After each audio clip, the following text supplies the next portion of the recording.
नमस्कार, मैं हूं दयाशंकर और आप देख रहे हैं संविधान, लोकतंत्र और नागरिकों से जुड़ी हमारी खास पेशकश। आज के इस अंक से हम शुरू कर रहे हैं एक ऐसे विषय पर बातचीत जिसे हम तानाशाही के नाम से जानते हैं। कुछ समय पहले आपने ध्रुव राठी का वीडियो तानाशाही पर देखा। ध्रुव राठी ने बहुत अच्छे से क्रमशः धीरे-धीरे आपको बताया कि कैसे भारत में एक सर्वसत्तावादी सरकार समय के साथ लोगों के दिमाग पर कब्जा करते हुए आगे बढ़ रही है।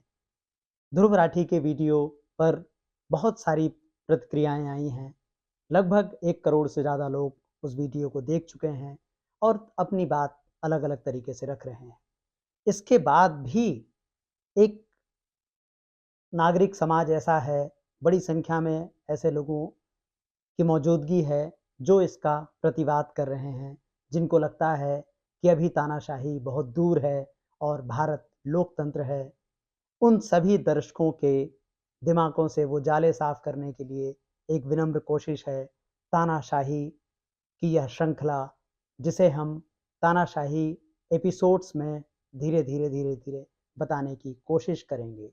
हमारे पास तकनीकी विशेषताएं कम हैं और संसाधन कम हैं, इसलिए आपको समय देना होगा इसे समझने में और हमारा साथ देना होगा। जब से इस वीडियो के बाद और इस वीडियो के पहले भी तानाशाही पर बातचीत होती रही, तो हमने सोचा कि हम इसकी शुरुआत आज से ना करके ज़रा देखें कि इसको कैसे रेखांकित करने की कोशिश की गई या कैसे इसको परिभाषित करने की कोशिश की गई है और इसकी जड़ों में जाने की कोशिश करें। तानाशाही एक ऐसी प्रवृत्ति है जिसमें आपको आवाज़ों से नफ़रत है, जिसमें आपको हर उस चीज़ से नफ़रत है और हर उस चीज़ के प्रति आप नफ़रत पैदा कर देते हैं जिसमें सवाल है। तो आज की हमारी यात्रा शुरू होती है दुनिया की सबसे पुरानी डिक्शनरीज में से एक से। यह एक ऐसा शब्दकोश है, ऐसी डिक्शनरी है जिसका प्रकाशन लंदन में किया गया और देश के अलग-अलग हिस्सों से गुजरते हुए कुछ दोस्तों की मदद से यह शब्दकोश मेरे पास लगभग 15 वर्ष पहले आया। इसका प्रकाशन लंदन की एक कंपनी ने किया है और इसके संपादकों में विलियम एच नॉट हैं और इसके प्रकाशक हैं द वर्ड बुक इंसाइक्लोपीडिया से संबंधित समूह। यह शब्दकोश आपको जब तानाशाही के बारे में बातचीत शुरू करता है तो 3 तरीके की बात होती है। पहली वो जिसे हम सब जानते हैं और जहाँ पर मिलिट्री शासन है, यानी पहले जब तानाशाही आई तो कैसे मिलिट्री रूल जहाँ पर आया वहाँ पर चिंतकों ने, भाषाविदों ने तानाशाही से इसको जोड़ कर देखा। जहाँ पर मिलिट्री का शासन है उसको पहले नंबर पर रखते हैं जब तानाशाही की बात करते हैं। दूसरे नंबर पर जो रखते हैं वो जानना दिलचस्प है। इस शब्दकोश के अनुसार तानाशाही वो है जो 3 लोगों पर, 3 समुदायों पर सबसे ज़्यादा हमला करती है या 3 समुदाय सबसे ज़्यादा उसमें भयभीत महसूस करते हैं या तीनों समुदाय में एक प्रकार का डर बनना शुरू होता है। और यह कौन से 3 समुदाय हैं? यह समुदाय हैं शिक्षक, छात्र और लेखक। अब इस नज़रिए से भारत में तानाशाही को समझने की कोशिश कीजिए। यह सरकार, जिसे आप मोदी सरकार के नाम से जानते हैं, 2014 से सत्ता में आई और आप देखें इस सरकार का पहला बड़ा हमला कहाँ शुरू होता है? पहला बड़ा हमला शुरू होता है जेएनयू पर फरवरी 16 में। आप देखें एक छोटे से विवाद को किस तरीके से एक बड़े राष्ट्रीय विवाद में और एक ऐसे घटनाक्रम में बदल दिया जाता है जहां शिक्षकों को खलनायक बताया जाता है और छात्रों को लगभग आतंकी करार दे दिया जाता है। तो जेएनयू की छवि आपके मन में इसके पहले क्या थी? जेएनयू की छवि थी देश का एक ऐसा विश्वविद्यालय जिसमें प्रवेश के लिए हर कोई लालायित है। तो जैसा कि ये शब्दकोश बताता है तानाशाही के बारे में, आप देखें जेएनयू में पहला हमला होता है और शिक्षकों की छवि को कैसे विध्वंस करने की कोशिश की जाती है और आगे चल के किस तरीके से छात्रों को चुन चुन कर निशाना बनाया जाता है। कन्हैया कुमार और उमर खालिद जैसे छात्र उसका शिकार होते हैं और दोनों जेल पहुंच जाते हैं। आपको पता होगा कि उमर खालिद अब तक जेल में है। तो छात्र जो आवाज उठाएंगे वो कुचल दिए जाएंगे। इस सरकार को आवाज उठाना पसंद नहीं है। उमर खालिद पर आप लगातार हमारे इस चैनल पर सुनते रहे हैं। आज एक बार फिर दोहराना जरूरी है कि लगभग 4 वर्ष होने आए और उमर खालिद पर सुनवाई लगातार टलती जा रही है। पिछले दिनों उमर खालिद ने सुप्रीम कोर्ट से अपनी जमानत याचिका वापस ले ली है और एक तरीके से उन्होंने सशक्त प्रतिरोध दर्ज कराया है, क्योंकि लगातार उनकी जमानत याचिका पर सुनवाई टलती जा रही है। आप देखें कुछ समय पहले सुप्रीम कोर्ट के प्रमुख न्यायाधीश चंद्रचूड़ ने कहा कि न्याय की जो आवाज है वो ऊंची होती है। एक वकील को डपटते हुए उन्होंने कहा कि अदालत में उनको ऊंची आवाज सुनना पसंद नहीं है। अदालत में कोई उनसे ऊंची आवाज में बात नहीं करेगा। यही चंद्रचूड़ आप देखें कि अलग अलग मौकों पर न्याय से जुड़े हुए किस तरह से ऐसी टिप्पणियां करते हैं, सुंदर व्याख्याएं करते हैं, जिससे आपको लगता है कि सुप्रीम कोर्ट एकदम मुक्त है। लेकिन यही चंद्रचूड़ इस बात का कोई उत्तर नहीं दे पाते हैं कि आखिर क्या कारण है कि लगभग 4 वर्ष से उमर खालिद की जमानत याचिका पर सुनवाई नहीं हो पाई है और अब थक हार कर उमर खालिद हाई कोर्ट के पास जा रहे हैं, क्योंकि सरकार ने अपना निशाना चुन लिया है। तो शिक्षक इसलिए निशाने पर हैं क्योंकि शिक्षक असल में सबसे पहले समाज पर आने वाले संकटों को भांपते हैं। असली शिक्षक की भूमिका क्या है? असली शिक्षक वही है जो समझे कि सरकार क्या करने जा रही है या समाज में क्या ऐसा होने जा रहा है जिससे समाज पर संकट बढ़ेगा, नागरिकों पर संकट बढ़ेगा। शिक्षक का अर्थ केवल क्लासरूम में बैठकर शिक्षा देना नहीं है, उस पाठ को दोहरा देना नहीं है। इन पाठों को दोहराने से विश्व गुरु नहीं बनते हैं। विश्व गुरु अपने विश्वविद्यालयों पर हमला करके भी नहीं बनाए जाते हैं। विश्व गुरु बनने के लिए आपको पहले शिक्षा को और विचारों को जन जन तक पहुंचाना पड़ता है। अभी तो हम देख रहे हैं कि किस तरह सरकार अपने नागरिकों के विरुद्ध है। तो आप देखें कि शिक्षक की भूमिका क्या है और 2014 से लेकर कैसे छोटे छोटे रूपों में जगह जगह पर विश्वविद्यालयों में हमले हो रहे हैं। दिल्ली से लेकर पूना तक में क्लासरूम के भीतर शिक्षकों को घुस के मारा जा रहा है। उनसे कभी कहा जाता है कि उन्होंने गलत शिक्षा पढ़ाई, कभी कहा जाता है कि उन्होंने हिंदू धर्म का अपमान किया और कभी कहा जाता है कि उन्होंने सावरकर के बारे में या दूसरे किसी दक्षिणपंथी नेता के बारे में ऐसी बात कर दी जिससे भावनाएं आहत हो गई। एक हमारे देश में गाय से लेकर और सावरकर तक के बारे में बोलने पर भावनाएं आहत हो जाती हैं, लेकिन महात्मा गांधी को हम कचरे के ढेर पर देखते रहते हैं स्वच्छता अभियान के नाम पर, लेकिन किसी नागरिक की भावना आहत नहीं होती। तो आप देखें ये जो शब्दकोश कहता है कि 3 लोग निशाने पर आएंगे, शिक्षक, छात्र और लेखक। अब लेखकों पर चलिए, जरा अपनी स्मृति को टटोलने की कोशिश कीजिए। नरेंद्र दाभोलकर, गौरी लंकेश, पानसारे,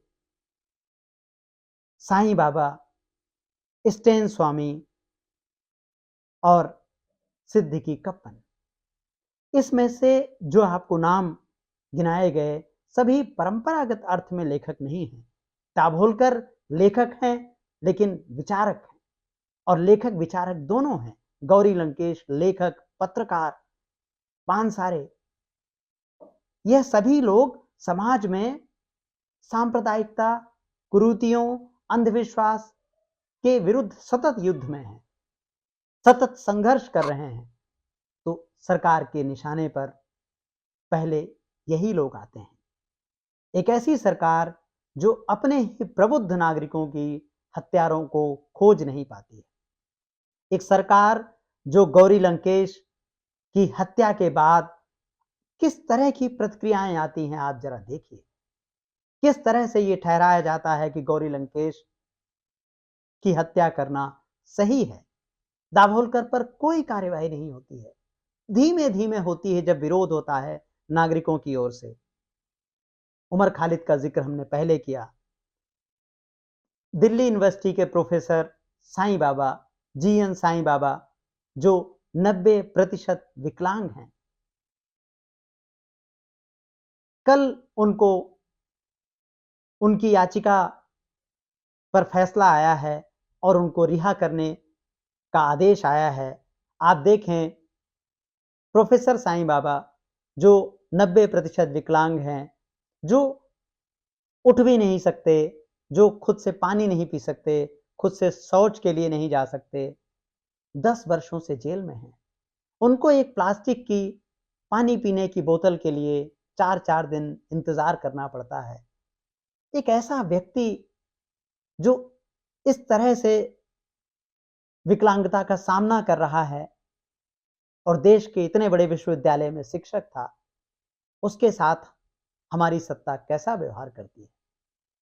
आज के अखबारों में यह खबर है कि प्रोफेसर साईं बाबा को रिहा किया गया है, लेकिन जरा देखिएगा, इन अखबारों ने क्या ये पूछा है कि उनके 10 बरस कौन लौटाएगा, उनकी यातना का हिसाब कौन देगा।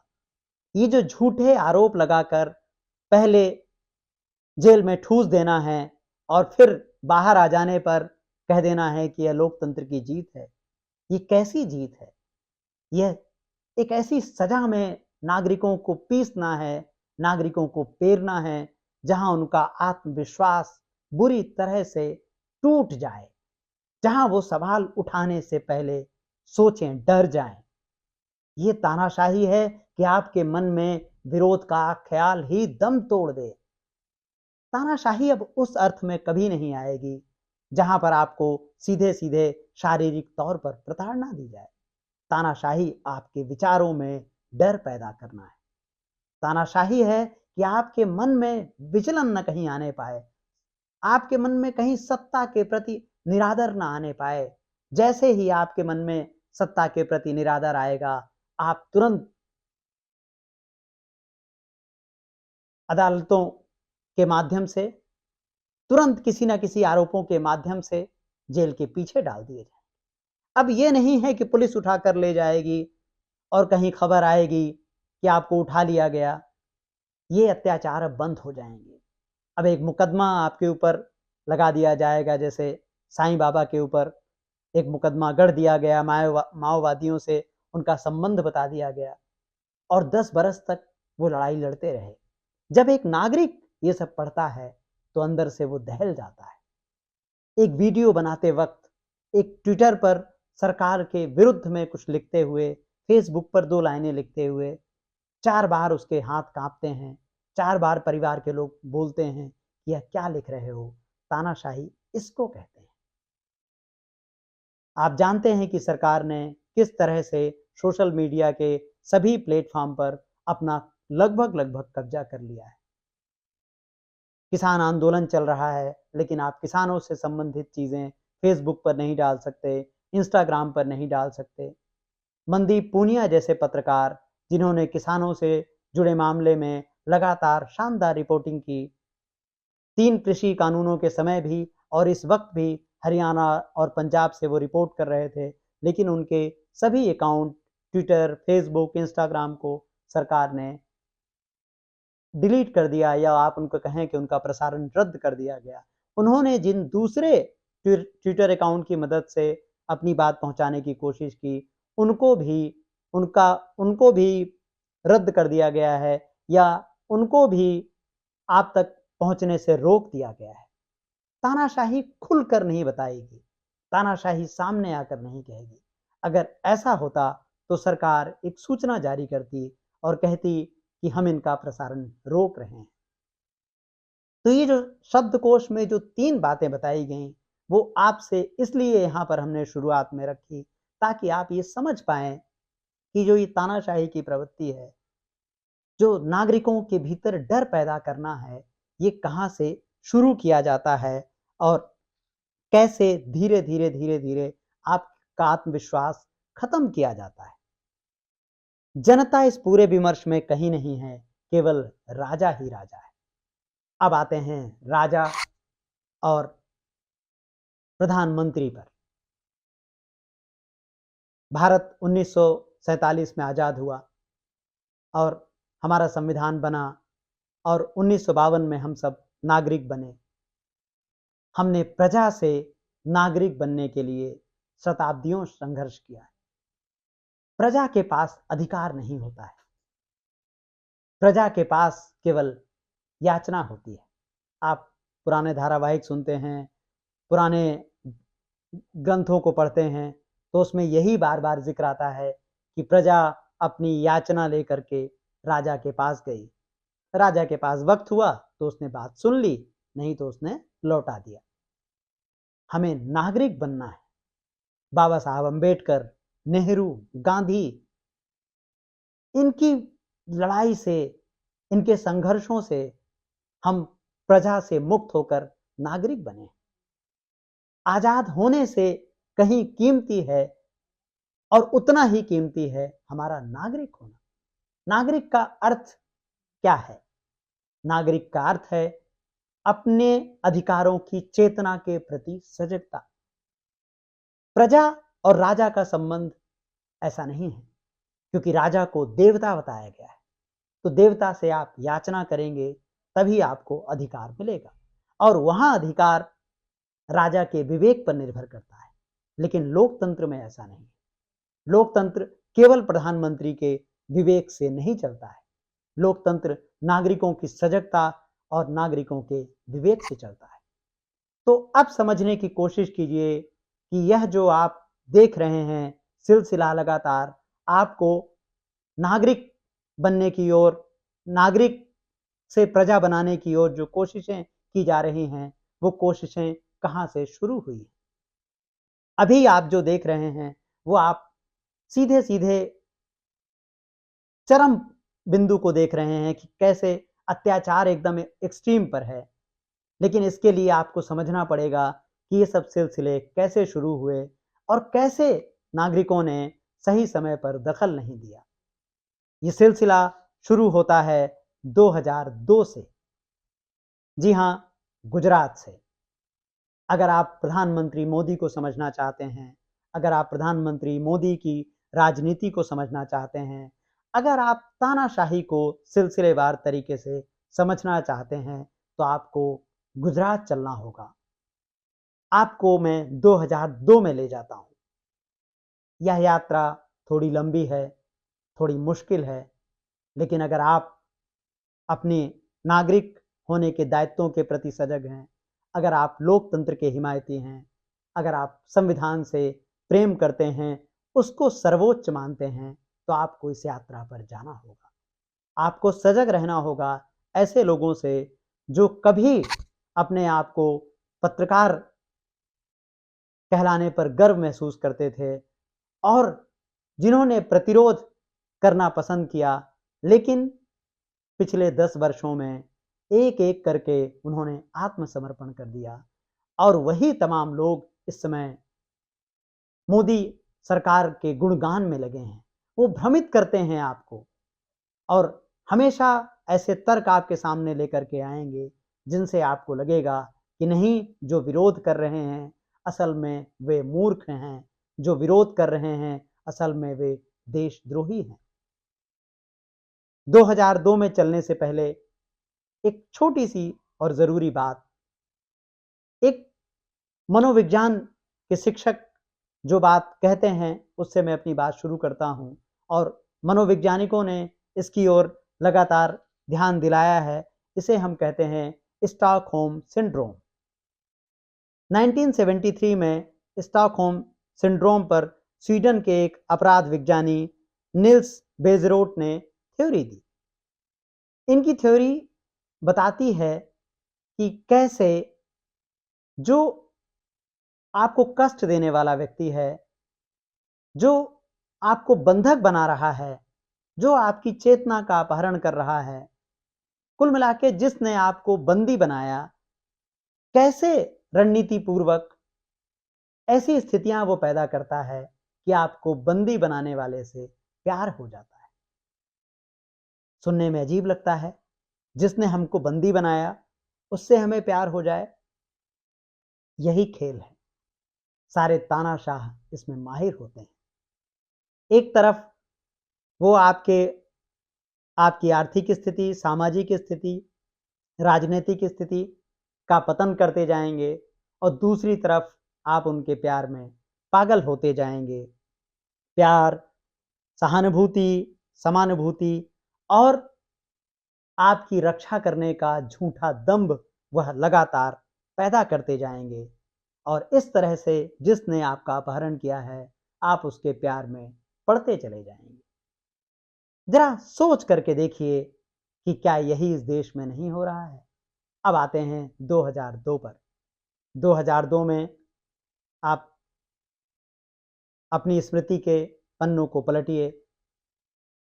एक ट्रेन में, एक रेलगाड़ी में, गोधरा में आग लगाई जाती है, जिसके बारे में आज तक यह विश्वासपूर्वक नहीं कहा जा सका है कि उसमें आग अंदर से लगाई गई या उसमें आग बाहरी कारणों से लगी। उस आग में कार सेवकों की मृत्यु हो जाती है और वहां से गुजरात में दंगे शुरू होते हैं। फरवरी 2002। एक राज्य के प्रमुख होने के नाते, एक राज्य के मुख्यमंत्री होने के नाते, मुख्यमंत्री नरेंद्र मोदी की यह जिम्मेदारी थी, संवैधानिक दायित्व था कि वह उन दंगों को रोकें, उन पर कार्रवाई करें। लेकिन उन्होंने ऐसा नहीं किया। उन्होंने एक समुदाय विशेष के विरुद्ध मिल रही चेतावनियों का और हिंसा की खबरों की अनदेखी की। आप गुलबर्गा सोसाइटी के बारे में सुन चुके होंगे, आप जानते होंगे कैसे कांग्रेस के नेता और सांसद एहसान जाफरी की हत्या की गई। और केवल जाफरी की हत्या नहीं हुई, गुजरात में बड़े पैमाने पर धार्मिक पहचान के आधार पर चुन चुन करके लोगों को मारा गया। आप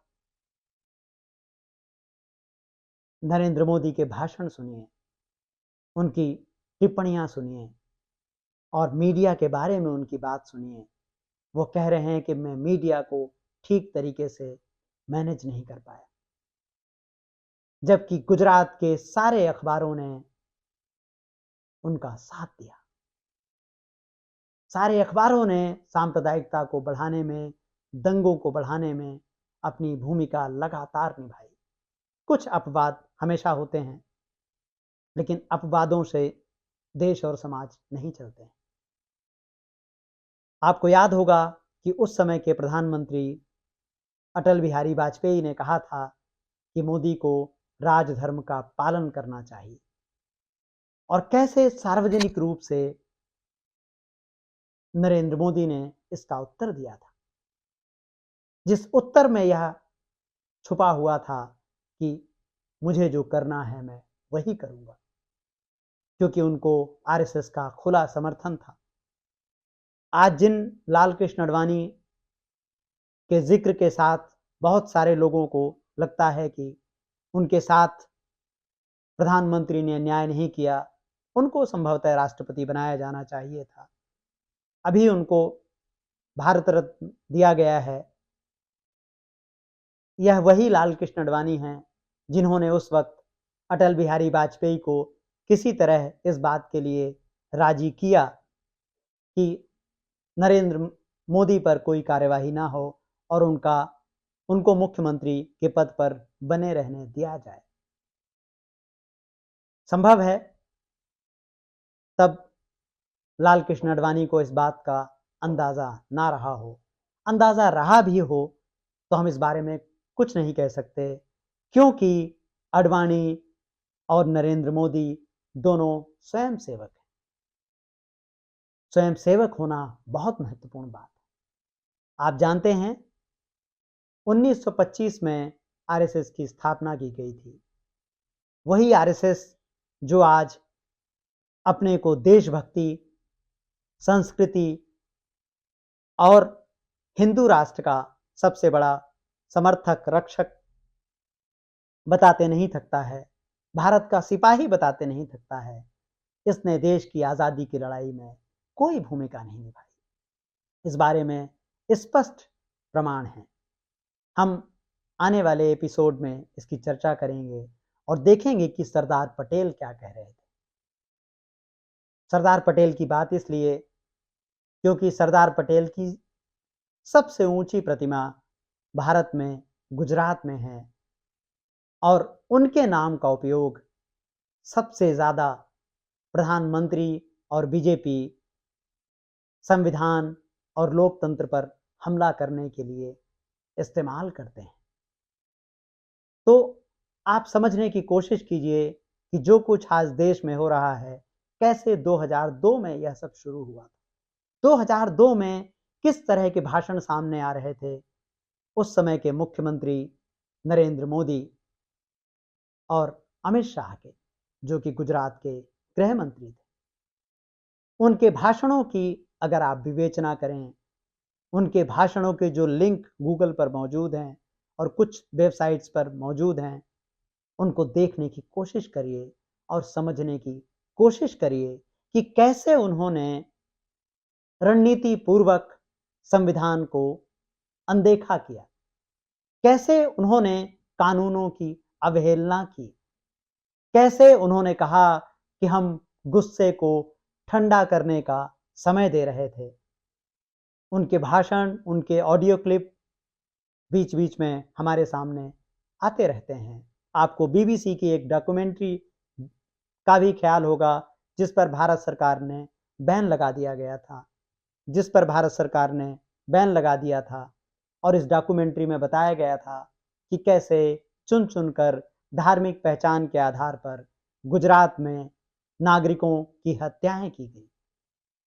यह सब कुछ इसी लोकतंत्र में हुआ है। तब भी किसी ने नहीं कहा था कि गुजरात में तानाशाही है,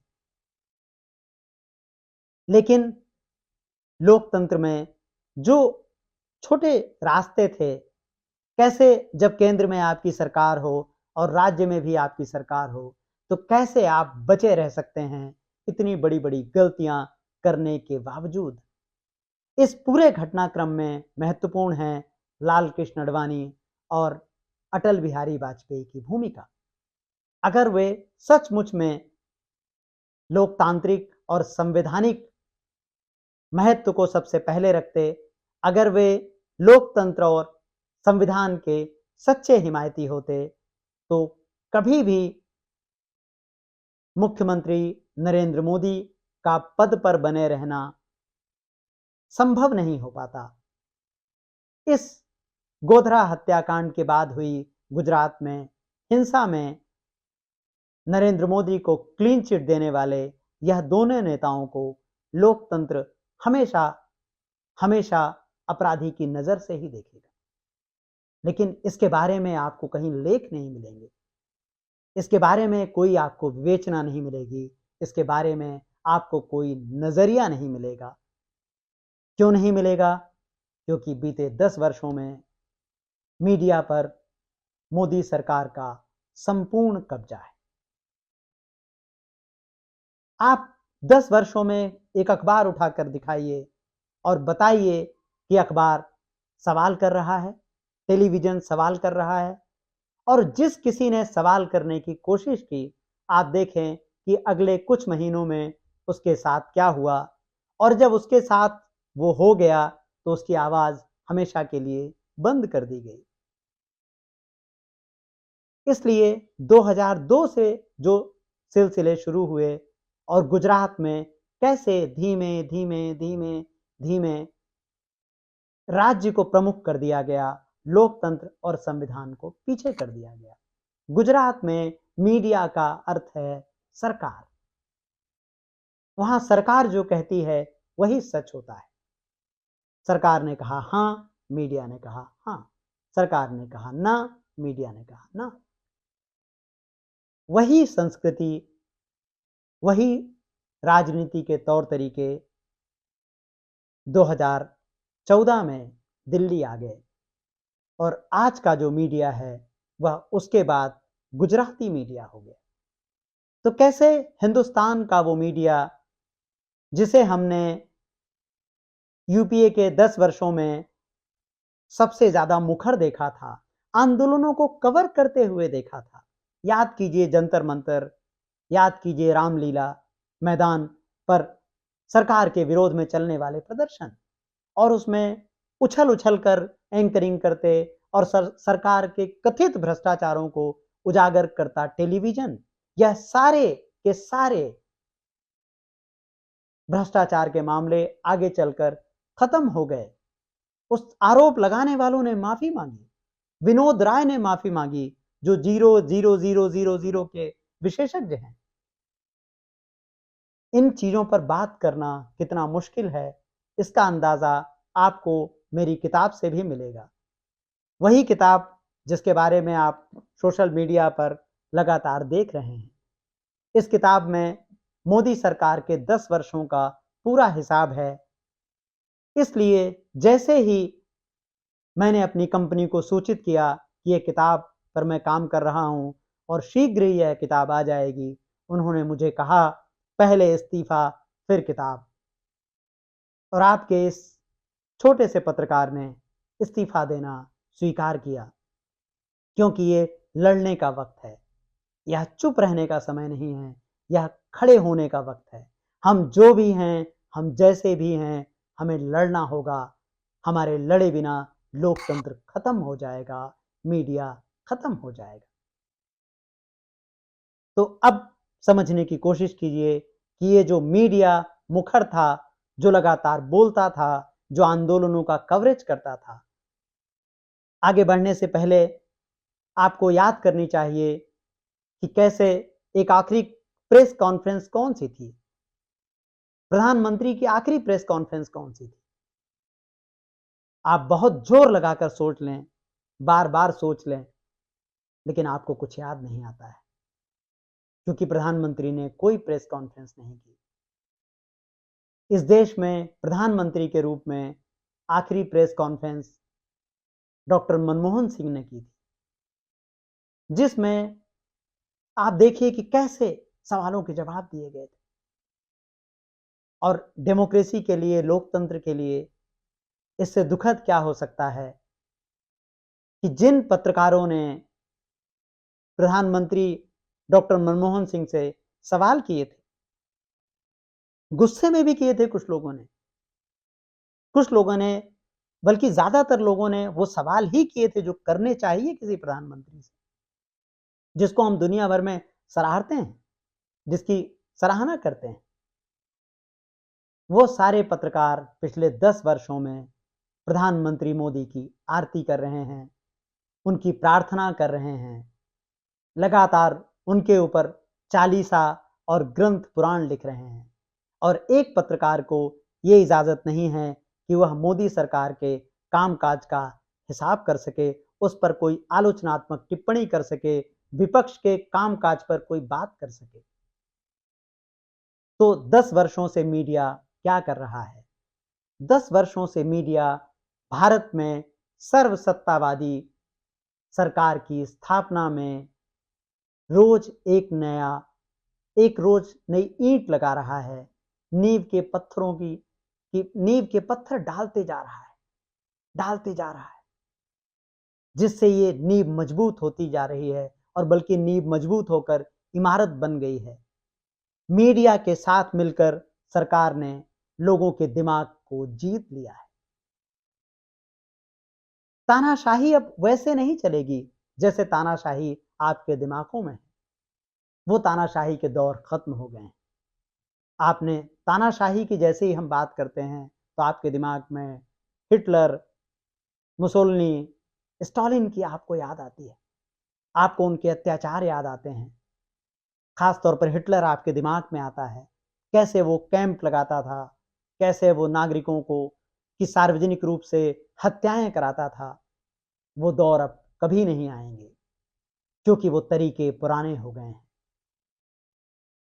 ये नए भारत की तानाशाही है जिसमें दिमाग पर कब्जा सबसे जरूरी है, जिसमें बंधक बनाए जा रहे नागरिकों को ये एहसास ही नहीं है।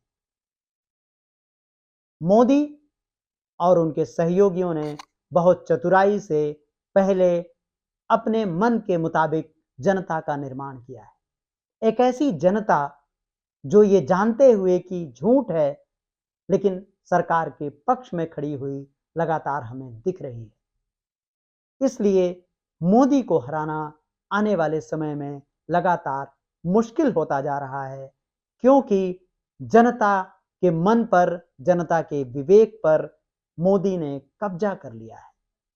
विपक्ष को एक लंबी लड़ाई लड़नी होगी। देशव्यापी अभियान चलाने होंगे जहां नागरिक चेतना को सामने रखना होगा, जहां ये बताना होगा कि संविधान क्या है और हमारा नागरिक बने रहना कितना जरूरी है। जब तक नागरिक इस बात को नहीं समझेंगे तब तक बहुत मुश्किल है कि हम तानाशाही को स्वीकार कर पाएं और उसके विरोध के लिए तैयार हो पाएं। हमने शुरू में बात की प्रोफेसर साईं बाबा की। इसी कड़ी में एक और जिक्र जरूरी है कर्नाटक के deputy CM DK Shivakumar का, जिन पर मनी लॉन्ड्रिंग के केस सुप्रीम कोर्ट ने रद्द कर दिए हैं। और डीके शिव कुमार को आपको याद होगा कैसे जेल में रहना पड़ा था और कैसे उनके ऊपर राजनीतिक दबाव बनाया गया था कि डीके भी कांग्रेस को छोड़कर दूसरे विपक्षी नेताओं की तरह बीजेपी में शामिल हो जाएं। लेकिन डीके ने जेल जाना स्वीकार किया, मुकदमों का सामना करना स्वीकार किया, लेकिन बीजेपी में जाना स्वीकार नहीं किया बल्कि कानूनी लंबी लड़ाई का रास्ता चुना। अब आप समझने की कोशिश करें कि जो नेता, कद्दावर नेता अपनी पार्टियां छोड़कर बीजेपी में जा रहे हैं वो क्यों जा रहे हैं? क्योंकि हर किसी के भीतर डीके शिव कुमार वाला लोहा नहीं है, डीके शिव कुमार वाली हिम्मत नहीं है।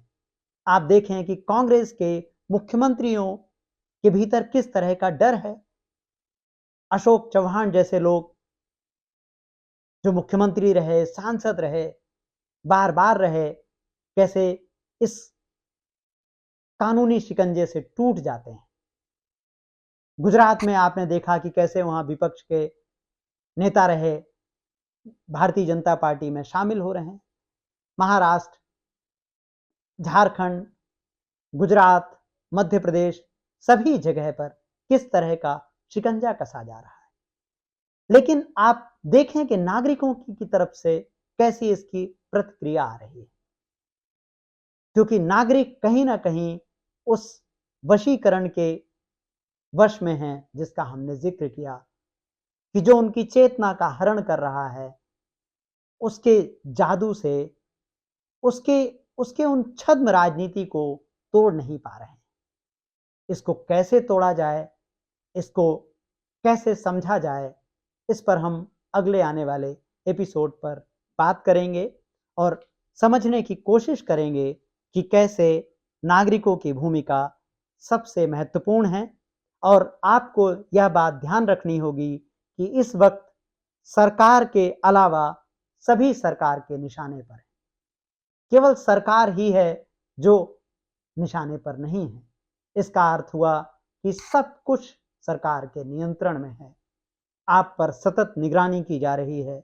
आप जैसे ही सरकार के विरोध में पाए जाएंगे, आप पर तुरंत सख्त से सख्त कार्रवाई कर दी जाएगी और आप फिर लड़िए, एक कानूनी लड़ाई अपने घर, परिवार, समाज सबसे दूर कटकर और उस लड़ाई में पिसते रहें। यह डर इतना ज़्यादा फैल गया है कि जिसका अंदाज़ा आप हर दिन कर रहे होंगे। संभव है इसी कारण से आप भी चुप हैं, लेकिन इस चुप्पी से काम नहीं चलेगा। इस चुप्पी का अंत क्या होगा, एक छोटी-सी कहानी बताकर मैं खत्म करता हूँ। आपने बकासुर का नाम सुना होगा। वही बकासुर जिसका महाभारत में ज़िक्र मिलता है। क्या थी बकासुर की व्यवस्था? बकासुर की व्यवस्था क्या थी? बकासुर का न्याय क्या था? बकासुर की कहानी इतनी है कि वो जिस नागरिक को चाहता पकड़ लेता और उसे मार डालता और खा जाता। तो नागरिकों ने आपस में तय किया कि हम बकासुर के पास चलें और बकासुर से उन्होंने याचना की कि हमें बारी-बारी से खाएं, हमारी बारी-बारी से हत्या करें। आज भारत का समाज बकासुर के न्याय जैसा समाज बन गया है, जिसमें नागरिकों ने असल में अपनी बारी-बारी का इंतजार तय करना स्वीकार कर लिया है। हम न्याय के समाज में नहीं हैं, हम कानून के समाज में नहीं हैं।